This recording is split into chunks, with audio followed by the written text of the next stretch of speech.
In today's video, we're taking a look at the latest trade rumors from around the league. Today, we're focusing on a variety of teams, including the Montreal Canadiens, Colorado Avalanche, Calgary Flames, Pittsburgh Penguins, LA Kings, and the Ottawa Senators. Plus, will we be getting any more clarity on the future of the Vancouver Canucks and their coaching staff? We also have another suspension, a fine, some injuries, and more coming up next. So welcome back to another video here at Top Shelf Hockey. As I mentioned, we have a variety of NHL news and some trade talk with a whole bunch of teams to take a look at here today. There's lots of rumors starting to float around as we're getting further into the season. Some teams are already early in the year kind of emerging as needing to make some changes, and we'll discuss what is being rumored around the league. But first up, yesterday we talked about a hearing for Capitals forward Nicholas Aube-Kubel. Not long after that video was published, we did have the results from that. He was suspended for 3 games. So considering this player doesn't have a long career and has really limited to no history here, Aube-Kubel is getting a pretty severe suspension because it was a pretty dirty hit. As I mentioned on Cal Foot of Tampa, like that was an absolutely egregious looking hit. It looked like it was intentional. Just something you don't want to see. Had a hard time watching it. And they really, I think, got that one right and gave him 3 games. Now, there was also a fine today. There was a game last night between Calgary and Winnipeg. And there was definitely some rough stuff in that one too.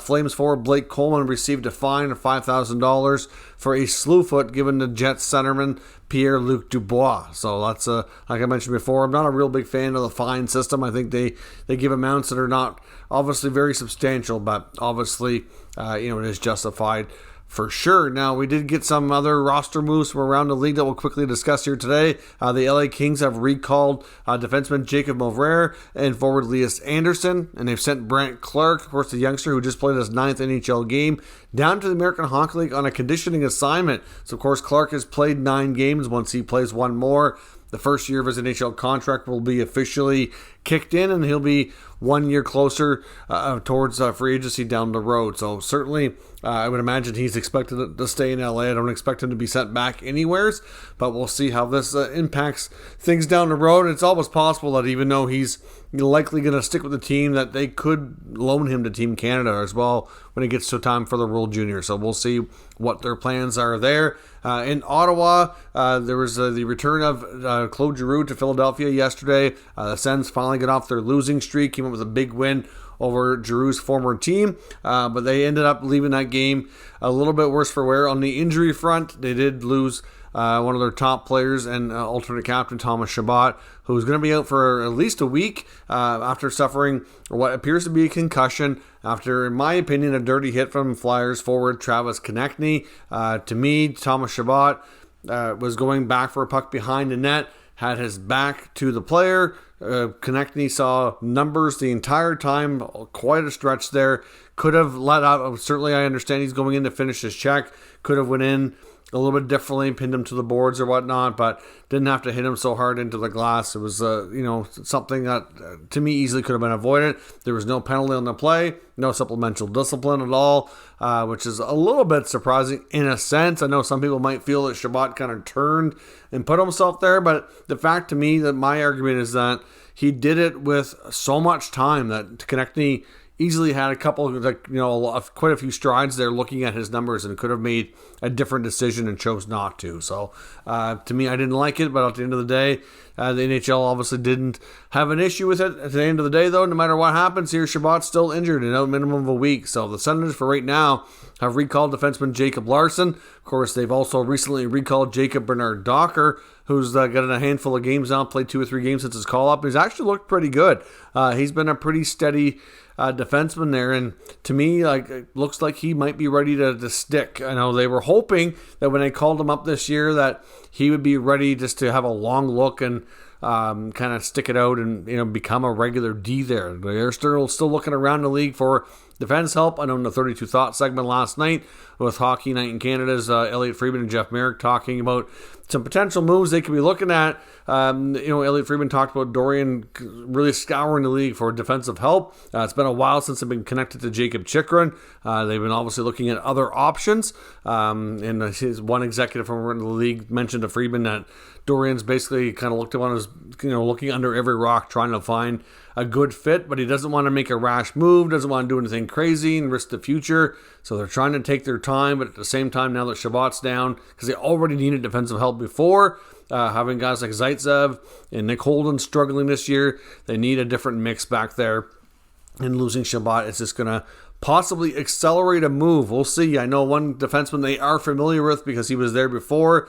Might not be, he's not going to replace Chabot by any means, but a guy like Mike Riley in Boston, who's become the odd man out and is sitting now in the minors and has requested the Bruins find him a fresh start if possible, might find himself heading maybe back to Ottawa. I don't know.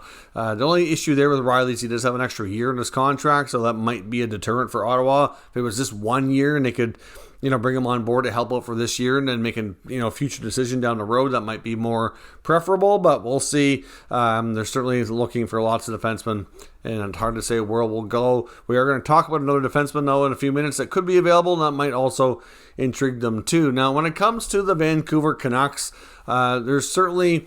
It's difficult to say how things are going to go. Of course, they had another multi-goal collapse against the Maple Leafs, and Elliotte Friedman's reporting that there's still a lot of people around the Vancouver area and organization that are not really happy with the uncertainty over the coaching situation. It's kind of an unusual situation, in my opinion. You have the president and Jim Rutherford talking so openly to the media about all the things he's unhappy about and continuously throws Bruce Boudreau under the bus. He said multiple times on interviews that he's thought the team had a horrible training camp, had a lot of bad habits creeping in, and that followed into the season, and that they don't play with enough structure, and just a lot of things that seem like a direct shot at the coach.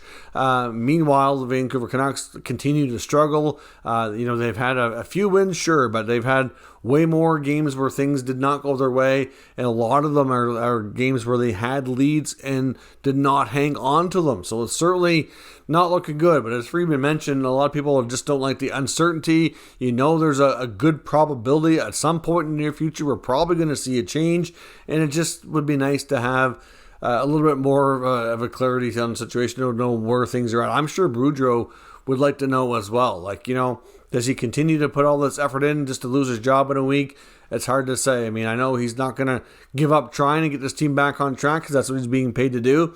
But I'm sure it's got to be frustrating for him as well. Not only getting it, reading trying to avoid all the headlines in the newspapers and social media, but then to hear your own, president go on different, interviews on TV and media and basically throwing you under the bus can't be good. And you got to wonder how that relationship is longer term. So hopefully we get some more clarity soon and they can all move on and decide here. But Darren Dreger at one point in Vancouver media said that he didn't think coaching change was going to come real quick, because a lot of times teams recover quickly and get like a bump in production and wins from coaching changes, and he wonders if the Canucks at this point might prefer to kind of bottom out a little bit and get a high draft pick. I don't know. That's hard to say. I know top 23 NHL draft prospect Connor Bedard is potentially a generational talent. If you look back at the last batch of the most recent number one picks, he's projected, and it's only a projection, so you can't predict it 100% and be accurate here, but you're probably looking at the last number one pick that was as good as him.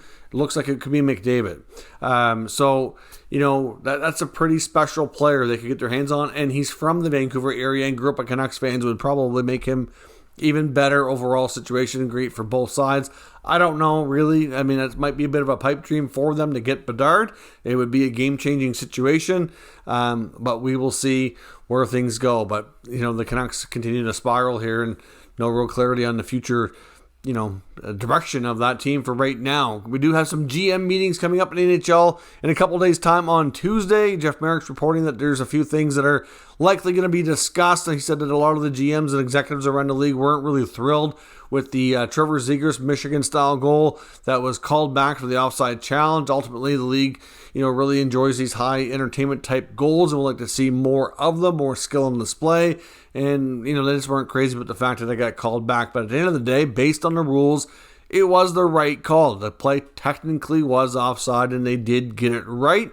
But, I guess they're going to talk about it, and based on what he's saying, it doesn't sound like there's really much of anything that can be done to really tweak things. To do that, they'd have to get rid of the offside challenge, essentially, which I don't really see happening. But they are going to be discussing coaches' challenges as well, and a little bit more in-depthness. And I do wonder if part of what might be discussed as well is the amount of time they get to make a decision if they're challenging or not. I know from watching a lot of games that there are times when you wonder why the referee's giving the coach so much time to decide if he's challenging or not. Other times, it seems to be a little bit quicker. There's a little bit of inconsistency, in my opinion, from game to game, ref to ref, on how that's being handled. And I wonder if they might put some kind of a standard in place over time.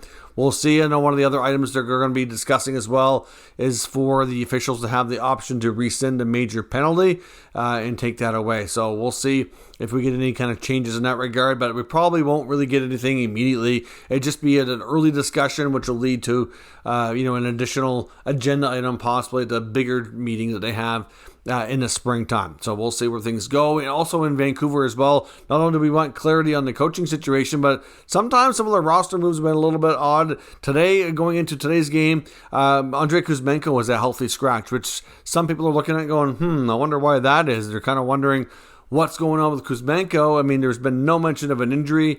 I don't know, but I mean, he's got 11 points, including 7 goals in 15 games. For a guy in his first NHL season, yes, he's a little bit more of a mature player coming over from Russia, but that's not bad. I mean, I haven't seen all the Canucks games, so I've seen him play, obviously, on occasion here this year, but being on the West Coast, a little more challenging to see those late games for me, but I try to watch them when I can, but certainly I haven't seen an issue why I would think that for Kuzmenko to be a healthy scratch.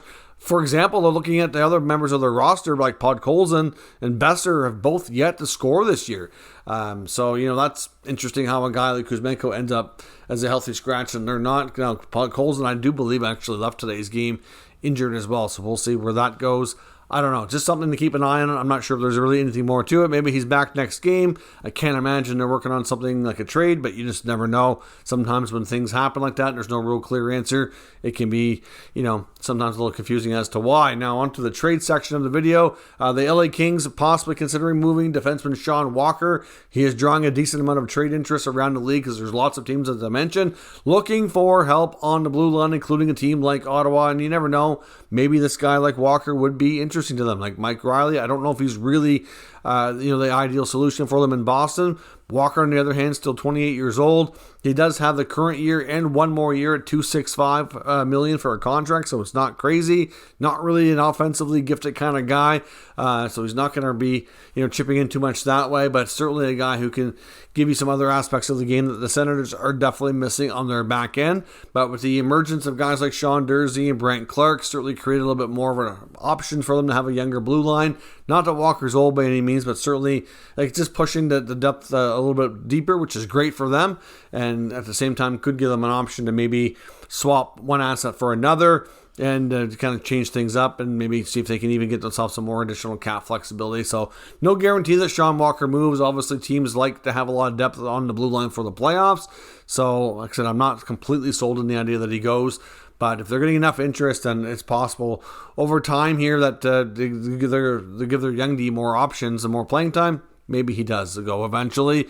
Pittsburgh is reportedly maybe considering a goalie move. We'll see. The Penguins have certainly had an up and down start to their season. I don't think they're quite where they'd like to be in the standings. They committed a lot of term and a lot of money to keeping the band back together, so to speak, bringing back Malkin and Letang to be with Crosby, so that trio continues to play together. We also saw them do new long-term commitments to guys like Brian Rust, for example, and they have a few other contracts longer term as well. So when they're not playing well and you look around their roster and what could really change, one of the items that hasn't really been consistent enough and good enough this year is between the pipes with the goaltenders. You can make an argument that Casey DeSmith so far has been better than Tristan Jarry.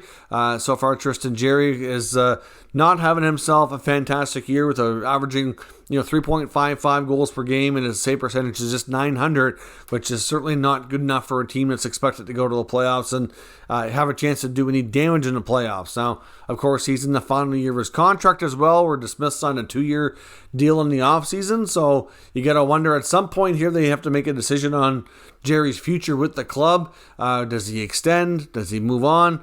He's going to be UFA for the first time in his career. Should he make it there next summer? And you have to look around the league, and there's not a ton of options really that would be available in terms of somebody who could be a starting goaltender. I mean, it's possible. Maybe they could pull a guy like James Reimer out of San Jose. That's a possibility. We know the Sharks might be willing to do that. Otherwise, you look around at all the different teams and somebody who might have more than enough NHL goaltending. There's not a lot there that screams starting potential. So I'm not really sure what they would do unless they find another team in a similar boat, maybe a goaltender that's having not a great season himself, similar to Jerry, and maybe they swap to get each other a fresh start. Maybe that's a possibility. I'm not sure. That's just an idea on my part. They haven't been linked to anybody specifically in that regard, but certainly, Ron Hextall, Brian Burke are, fair to say, probably not overly thrilled with how this team has started, and they're probably not going to rush into anything either because they also committed a big long-term deal in money to coach Mike Sullivan. So I don't see him going anywhere. The core guys aren't going anywhere. If they do anything, it's going to be tinkering around the supporting cast. Like we mentioned yesterday, Kasperi Kapanen's been falling out of favor, has been a healthy scratch. They'd probably like to move him, but that's going to be challenging, and they've been rumored for a long time to maybe be moving a defenseman because they, again, have more than enough NHL contracted defensemen, but they've yet to really, do that. But who will it be? That's been rumored to be a number of options there. It could be Dumoulin, it could be Pettersson, it could be Pierre-Olivier Joseph. I don't really know who's going to move because they haven't really been concrete suggestions on what's going to happen, just that they have more than enough guys and that they're likely going to be looking for some flexibility and a bit of a shakeup, and that's how they could go about getting it. So we'll see. Pittsburgh could very well be busy soon, depending on how things go. The Calgary Flames are still looking for a scoring forward. Elliot Friedman reported this on 32 Thoughts on Saturday night as well. That was reported back before the season even started that they wanted another scoring forward to kind of round out their top 9, and they never did find them throughout the preseason and early part of the year. They certainly had their eye on some few remaining UFAs, did some PTOs, nothing really materialized, so that they really wanted to bring somebody else in. But now, Friedman mentioned that they could turn to a team like the St. Louis Blues. Now, the Blues have some pending UFAs that might be interesting to a team like Calgary. Obviously, a guy like Tarasenko sticks out, but is Tarasenko going to want to go to Calgary? He does have some trade protection in his contract, and that might not really be a possibility. But a guy like Ivan Barbashev, who's also a pretty decent offensive player and would probably cost a fair bit less than Tarasenko, very well might be an option for them too. So he hasn't been linked to specific players, but the Flames still looking for that. They certainly have been on a bit of a skid here lately, and they're bringing some help to kind of shake things up. Might be just what the doctor ordered there in Calgary.